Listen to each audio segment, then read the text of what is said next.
Hi guys, welcome to Websites Tools.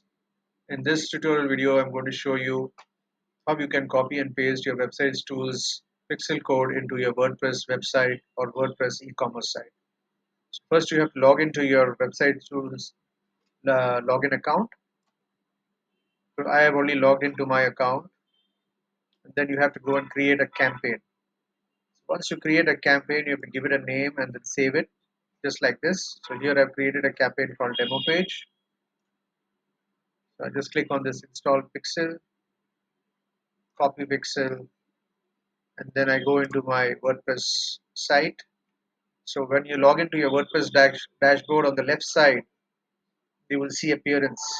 Click on appearance. Under that, click on widgets. So as you can see here, we have widgets.